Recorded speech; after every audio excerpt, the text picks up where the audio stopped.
Le combat de lutte entre Balla Gaye 2, école de lutte Balla Gaye, et Siteu, écurie Lansar, a été conclu par Al Bourak Events, a-t-on su du patron de cette structure, l'homme d'affaires sénégalais Aziz Ndiaye.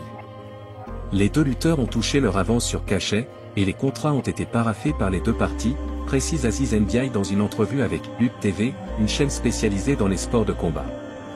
Battu par Modou Lo en novembre dernier, Siteu défiera ainsi l'ancien roi des arènes, Balla Gaye 2, fils de l'ancien champion de lutte des années 1970, double né. Le « lion de Guédiawaye », surnom de Balla Gaye 2, a retrouvé la saison dernière le succès lors d'un combat contre Tapha Tine, écurie Baol. Le choc contre Siteu s'annonce électrique au vu de l'audience des deux lutteurs. Le combat entre Balla Gaye 2 et Siteu sera le plus populaire et un événement majeur, prédit même Aziz Ndiaye. Et sur ce, un fan de Balla Gaye 2 fait des révélations sur Balla Gaye 2. Tay Balla Gaye bu bëree sax bu bëree rek da ngay xam ni da ngay yëg ni làmb am na tey Balla Gaye ñu bari dañuy yàkkamti mu bëree parce que sans Balla Gaye si làmb mun naa ni mun na bañ a dem parce que tey boo toogee nii sa déggatoo làmb maanaam sentirutoo caxtal làmb parce que Balla Gaye moo bëri Balla Gaye dafa bokk si làmb parce que tey mun naa ni Balla Gaye mooy làmb Balla Gaye mooy làmb Balla Gaye mooy bëre tey dëkk bi yëpp sentir ni làmb am na. kan nga gis stade amitié yi ñaata nit dafa bëri Balla Gaye bu bëree ni stade bi del mas sax maanaam loolu masu Sénégal lañ koy séentoo mais Balla Gaye tey bu bëree maanaam stade bi nit ñi sax dañuy mujjee ñibbi kon Balla Gaye mooy làmb nañ xam ne Balla Gaye dafa bokk si làmb laal yàlla moo ko may te yàlla bu mayee nit benn affaire nit ñi dañ koy nangul te xam ne yàlla mooy maye. loolu am na solo mais bu weesoo tey mbër mi Balla Gaye bu demee ci làmb ji statut mbër lay am mais bu weesoo loolu mu ñëw tey daal di nekk ak nit ñi en tant que personnage bu Balla Gaye nan lay dundee ak ay nitam. waaw Balla Gaye dafa nekk nit ku simple rek nit koo xam ni maanaam fëq yóbbu ko te mu xam ay nitu démbam parce que Balla Gaye dafa am liggéeyu ndey te loolu da nga koy xool si yaayam parce que tey ween dafa am solo parce que yaayam tey. boo seetloo dafa nekk nit ku baax yàlla tey mën nga dugg kër Balla Gaye tey bu ñu la kii yaay Balla Gaye la da nga naan déedéet parce que mère boo xam ne bëggul àdduna mère bi xamul or doo gis muy dawal otam te doom mën na ko macha allah mère bi leen rek nga koy xamee mooy aji jot mu dem aji màkkam kon yaay ba tey Balla Gaye nu mu mel rek si yaayam lu ko jëlee mère bu simple Balla Gaye dafa simple Balla Gaye bu daanee fii lay njëkk a ñëw Balla Gaye tey xale mun na koo yàggal si mbedd mi sax. ñoddu li nit ñi du ñoddi Balla Gaye pour moom du star parce que dafa simple ba pare fonk ay xaritam Balla Gaye macha allah lu mu am si làmb rek maanaam xolam moo ko may parce que xol mooy nit parce que des fois yàlla day fay xol yàlla dafa fay Balla Gaye xolam dafa am yëg-yëg fonk ay xaritam xeebu leen benn yoon.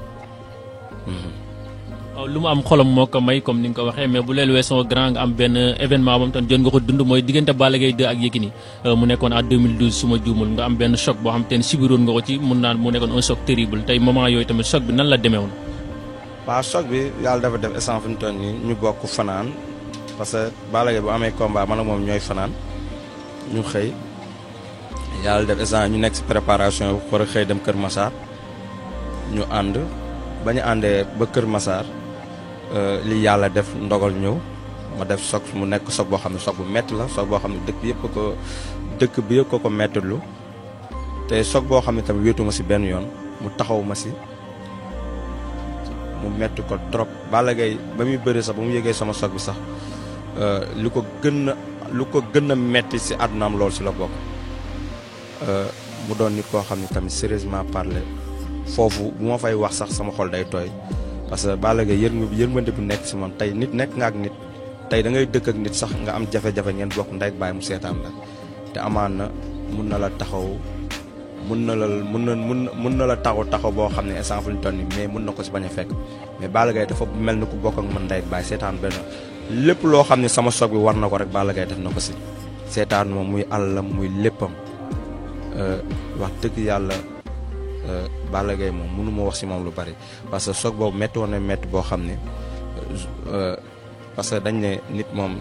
boo nekkee si ay jafe-jafe si ngay xam say nit si ngay xam say mbokk si ngay xam say am di jàmm jour boobu nag xam naa ni Balla Gaye fu mu toll si man sama soog boobu laa Balla Gaye dafa jikko joo xam ne tey Balla Gaye ñun ñi xaritam wéetuñu benn yoon te sama soog boobu si laa ko jàppee ba tey jii nii te loolu duma ko fàtte amul lu ma defalul amul lu ba France sax Balla Gaye jour bi ma accidenté si le même jour la waa bureau passeport ñëw bi rek carte d'identité dem fekk ma hôpital di ma defal rien que rek pour yóbbu ma France kon nit kooku nit mënu ko fay lépp Balla Gaye chaque une semaine 100 000 francs lay jël teg si taal bi chaque une semaine nekk naa hôpital 3 mois chaque jour que jëfee loolu lay def sama dara manqué wul chaque jour que jëfee ay keesi boisson lay indi si hôpital bi dara manqué wu ma man hôpital bi dafa mel ni man ak Balla Gaye ñoo nekkoon si hôpital bi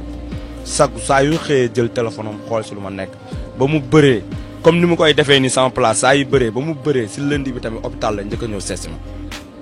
kon kooku aw ma fay kon man choc boobu tey mun naa ni dund naa ko dunduma ko parce que wéetuma si benn yoon.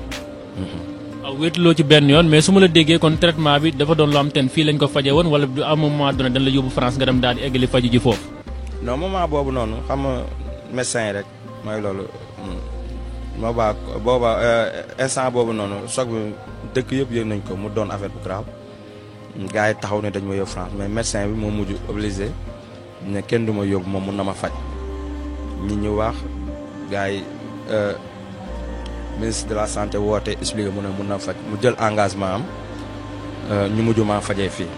moom tamit mu nekk médecin boo xam ne sérieusement médecin bu yaatu docteur Diop lañ koy wax médecin bu baax médecin boo xam ne tamit seetaanuma benn yoon fii lañ ma mujjee fajee. am na solo grand mais aussi lu mel noonu daal lay dal donc nga ànd ak mbër di waaj di préparer bésam forcément dina am ay réaction yu wuute ci côté say mbokk ñi nga xam te ne ñooy say nit say mbokk seen réaction lan la woon. waaw samay réaction dañoo xam ne ndogal yàlla rek parce que ndogal fu ne lay ñëwee ndogal mun na la danee fu ne parce que nit jóge na fi sax di am fu mu dem yàlla yamale ko fa samay mbokk tamit ñu nekk nit ñu gëm yàlla ñoo xam ne tey ñoom dañoo jàpp lépp rek lu am rek yàlla suñu borom la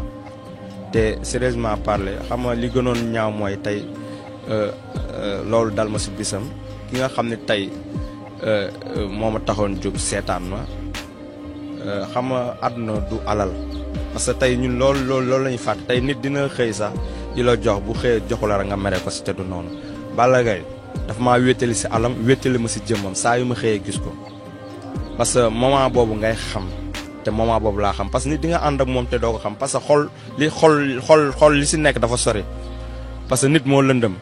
te nit mënoo ko xam parce que nit mu nga ànd ak moom surtout maa si bànneex mënoo ko xam benn yoon parce que nit moo lëndëm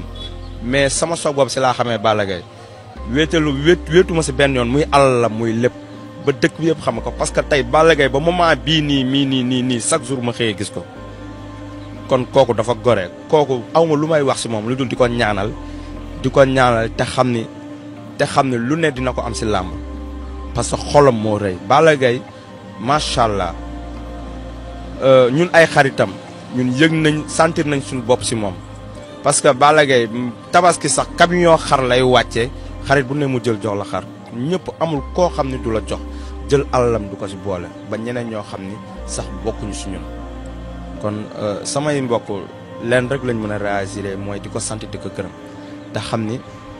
Balla Gaye macha allah lépp lu ko war si man def na ko. waaw combat aussi bi nga xamante ne moom mi ngi ko doon bëree mi ngi la fekk sûrement hôpital bi nga yëgee ni Balla Gaye 2 daan na Yékini lan nga yëg moment yooyu. waaw boobu moment boobu noonu parce que bay Balla Gaye di bëri moment boobu moom moo fekk bloc instant yii dama ximili ko rek ba ma ximili ko gars yi bañ ma opéré ba pare ma ximili ko rek ñu ne ma Balla Gaye daan na Yékini man xamoon naa ni Balla Gaye day daan Yékini parce que gëm-gëm googu noonu laa amoon te gëm-gëm googu da ko am man Balla Gaye dama sentiroon day daan Yékini mu nekk loo xam ne nag mu nekkoon bànneex dëgg la parce que bànneex ak nakar ñooy ànd bien vrai que combat boobu am naa si tolof-tolof nattu dab ma si mais amaane tamit bànneex tamit fekk si wàll ma si parce que li ma ko yéene woon si àdduna mooy mu daan Yékini te amoon na gëm-gëm boobu te man amoon naa gëm-gëm googu Balla Gaye zéro pression mooy Balla Gaye mooy nit ki nga xam ne tey buy bëree pression amu ko Balla Gaye heure bu ko neex play day play ba 4 heures du matin tëdd amul combat boo xam ne sax yooyu ànd ak moom pression bi si am moom du ko si am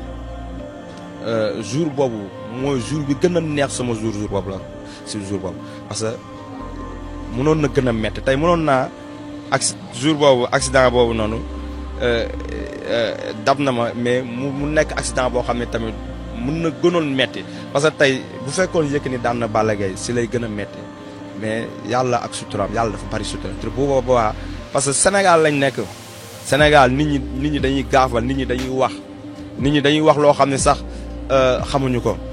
mais yàlla ak suturaam tey bu Balla Gaye daan woon dina ñaaw trop mais di sant yàlla suñu borom ba mu suturaalee Balla Gaye ba jour boobu noonu yàlla may ko si ndam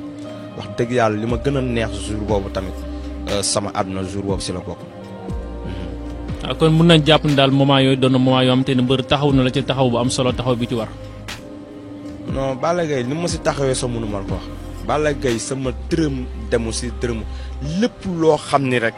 war nag si rek Balla Gaye moo ko si def lépp Balla Gaye lépp loo xam ni rek amul loo koy laaj si loolu mu la loo ko si laaj ak loo ko si laaj sax da ko si def mbër dama see taxaw sérieusement wéetu ma si benn yoon lépp moom la lépp moom kase la du keneen. ki def soog bi sax ki nga xam ne tey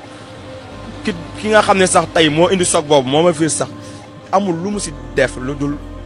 dëgg la nit ku baax la mais Balla Gaye képp kuy def sax danaan la soxlawu ma la nga def dara ba sama xarit am na sama benn xarit mu naan lun la tudd tey kooku tamit aussi jour boobu laay parce que xarit dafa jafe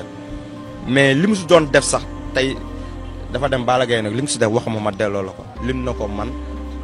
loolu ma si def dama ko see war a def parce que Lune Seck sama xarit la Balla Gaye na ko déedéet Lune Seck bañ kooku tamit nit ku goreeg noonu kooku Alioune Diop lañ koy wax dëgg yàlla wéetu ma si benn yoon sérieusement parlé.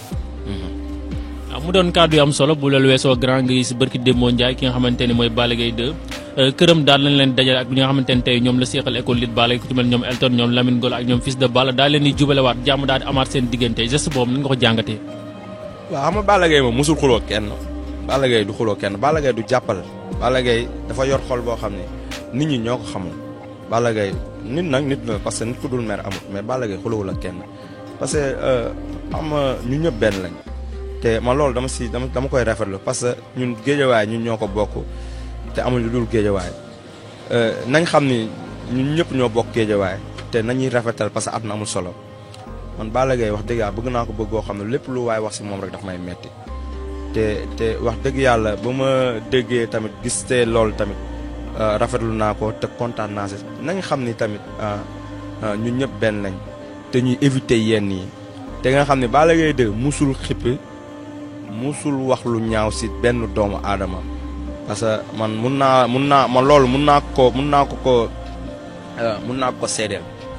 parce que nit moom nekk ak nit xam jikkoom moo ko gën Balla Gaye yéenewul kenn lu dul jàmm nañ ànd te yàlla tax te xam ne fii lépp dafiy jeex lépp day jeex ku nekk rek amoon nga say jamono nañ xam ne lu dul jeex amul yàlla rek moo dul jeex waaw loolu rek laa bëgg a xam ne nañ yéeneente jàmm parce que yéene néeg la borom a si fanaan nañ yéeneente jàmm te xam ne yoo yéenee sa morom rek amaana mun nga ko see jiitu muy lu baax muy lu bon nañ yéeneente jàmm. kàddu yi am na solo grand sa kàddu gu mujj lan ngay tàggatoo ak bon message ngay lancé à l'endroit de la population sénégalaise particulièrement à la population guédiawayoise. waaw li may lancé daal mooy avant tout damay jaale Balla Gaye si magam ji génn àdduna naan ko sigin ndigaale te xam ni àdduna nii la chaque jour yàlla daf ñuy wan àdduna te Marème moom kenn tiitalu ko parce que amoon nga mag ju baax parce que loolu say yaay parce que nee naa la ween dafa am solo mère Sadio lu baax rek lay am te lu baax rek lay jur amul doomam boo gis boo xam ne tey da nga koy musi Salif muy Ibrahima muy Marème mi nga xam ne moo génn àdduna te dañ koy ñaanal yàlla sunu borom yàlla yërëm ko fii mu jógee gënal ko fi mu jëm sëñ Touba mi nga xam ne tey moom lañu yaakaar taxawu ko teeru ko si àddina yi gën a kawe naan Balla Gaye itam di courage àdduna nii la di ko ñaanal te di wax tamit Sénégalais yëpp tamit nañ ko ñaanal te xam ni magom bu baax magam ju mën a sëyantu rek day sëy te yàlla tax moo génn àdduna di ko jaale ñëpp nag ñëpp ñoo xam ne rek jege nañ Balla Gaye rek ak mbokk Balla Gaye maa ngi leen koy jaal te du wax nit ñi tamit nañ xam ne Guédiawaye ñoo ko bokk ñuy bàyyi wax yi ñaayu te ñi nga xam ne tamit ñooy yor seen micro ñu xam ñu xam ñi ñuy dékk micro ñi nga xam ne tey dañuy wax joo xam ne mun na yàq lu bari parce que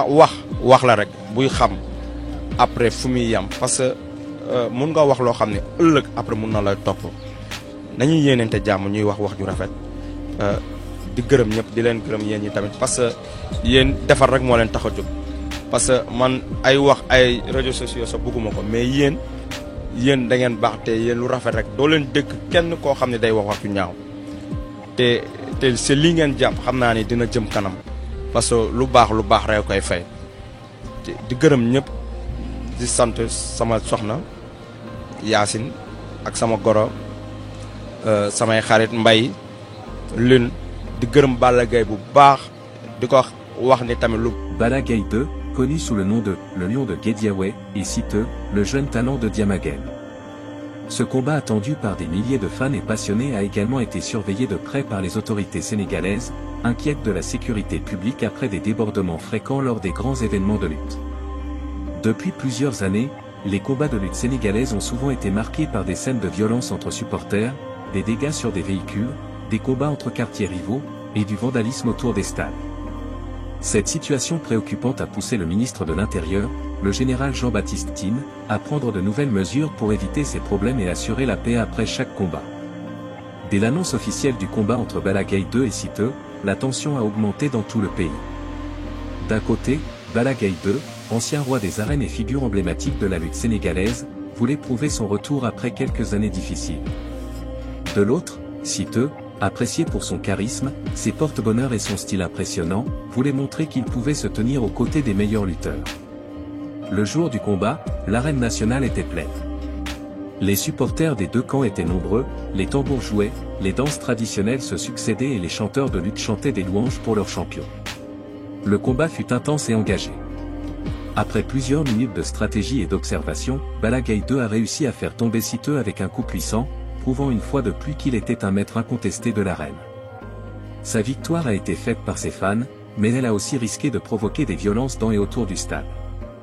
La lutte sénégalaise, au-delà de son aspect sportif et culturel, est également un terrain de rivalité entre quartiers et clans. Les grands combats, surtout ceux entre lutteurs de banlieue populaire, ont souvent conduit à des altercations, des agressions et du vandalisme.